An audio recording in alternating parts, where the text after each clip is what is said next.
जन्म कुंडली में यदि चंद्रमा और शनि की युति हो जाए तो क्या यह उस भाव से संबंधित सभी फलों को नष्ट कर देती है, या चंद्रमा और शनि के एक साथ पाए जाने के कारण जो विषयोग बनता है वह अत्यंत विनाशकारी होता है या कभी फायदेमंद भी होता है?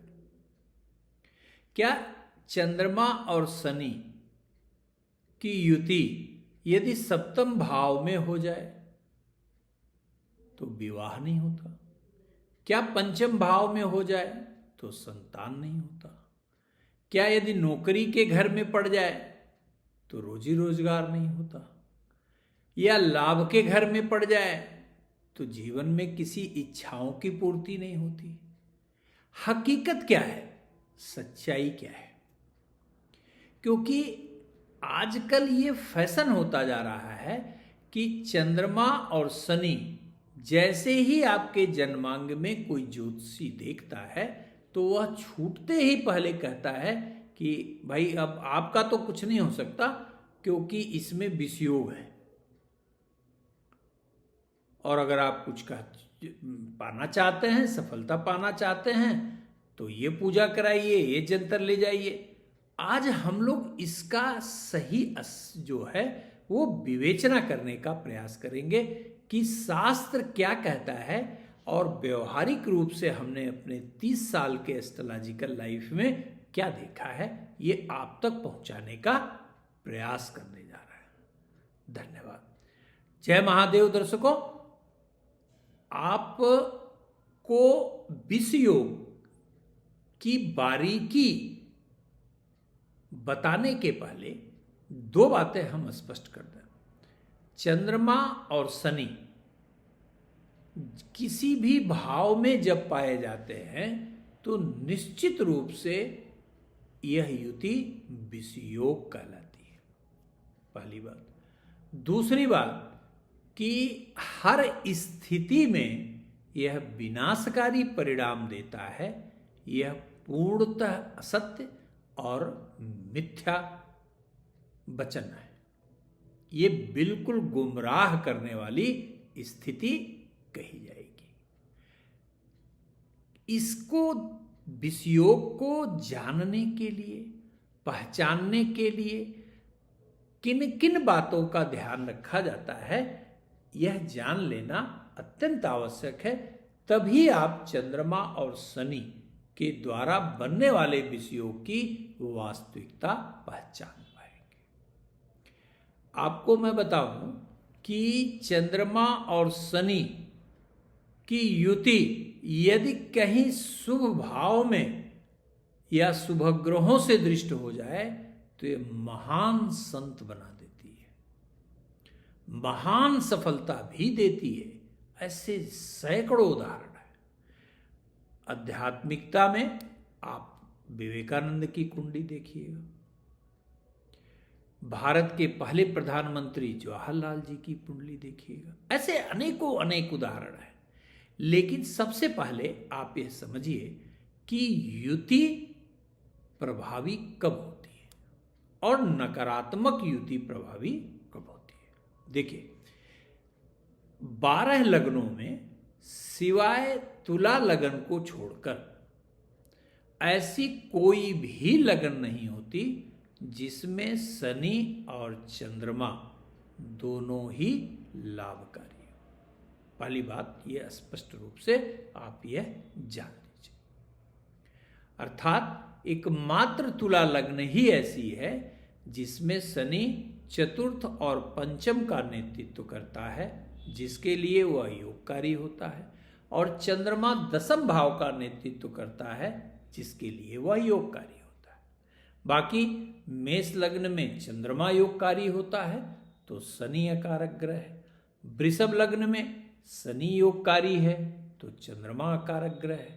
मिथुन लग्न में शनि योगकारी है तो चंद्रमा अकारक ग्रह है। कर्क लग्न में चंद्रमा राजयोगकारी है तो शनि परम मारक ग्रह है।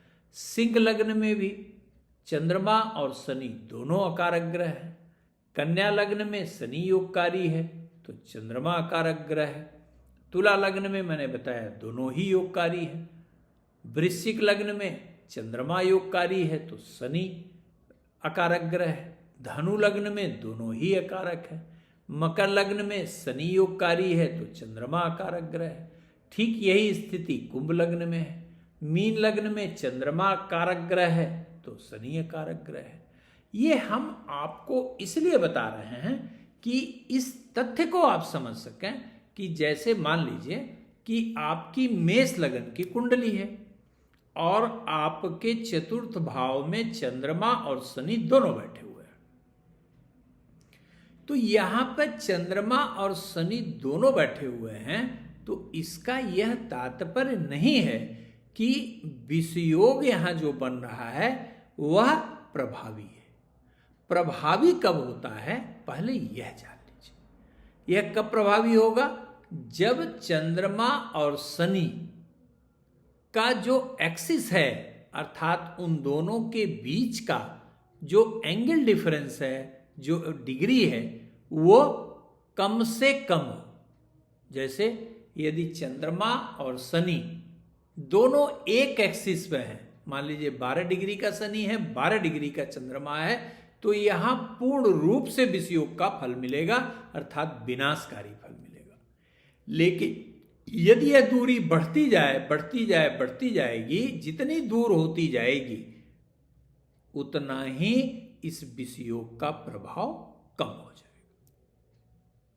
पहली, मान लीजिए चंद्रमा 2 अंशों का है, शनि 27 अंशों का है, तो यह लगभग निष्प्रभावी हो जाएगा। या दूसरी स्थिति में मान लीजिए कि चंद्रमा, शनि और मंगल भी है, तो अगर चंद्रमा 2 डिग्री का है, मंगल 6 डिग्री का है और शनि 10 डिग्री का है, अर्थात शनि और चंद्रमा के बीच मंगल आ जाए तो यह योग निष्फल हो जाएगा। यह बात क्लियर कट जाती है, कोई विषयोग नहीं लगेगा। या चंद्रमा, शनि या अन्य कोई पापक ग्रह है और चंद्रमा शनि के बीच में पापक ग्रह स्थित है तो भी नहीं लगेगा, विषयोग फलीभूत नहीं होगा। और यदि यह भी जान लीजिए कि यदि विषयोग बन रहा है लेकिन अगर कहीं बृहस्पति और शुक्र की दृष्टि पड़ गई तो भी यह योग निष्प्रभावी हो जाए, यह ध्यान रखिएगा। तो सिर्फ चंद्रमा और शनि की युति को देख के नकारात्मक प्रेडिक्शन करना यह गलत है। और आपकी कुंडली में अगर चंद्रमा और शनि है एक साथ किसी भी भाव में हो तो ये मान लेना कि बस जीवन खराब हो गया, ऐसा बिल्कुल नहीं है। यह संभव है कि जो नकारात्मक योग आप जान रहे हैं चंद्रमा और शनि का, वह ऐसे ग्रह स्थिति में है या ऐसे युति में है जो राजयोगकारी है। यह जरूर ध्यान रखा करिए। इसलिए सिर्फ दर्शकों ये मान लेना कि चंद्रमा और शनि की युति यदि जन्म कुंडली में है तो संबंधित परिणाम नहीं मिलेगा, ये बिल्कुल मिथ्या है, ये ध्यान रखिएगा। अब मैं हर लग्न में विषयोग की क्या स्थिति बनती है मैं आपको बताऊंगा, लेकिन उस विषय को यहां पर लेना इस वीडियो को बहुत लंबा कर देगा, इसलिए उसे हम लोग अगले किसी वीडियो में विस्तार से चर्चा करेंगे। धन्यवाद।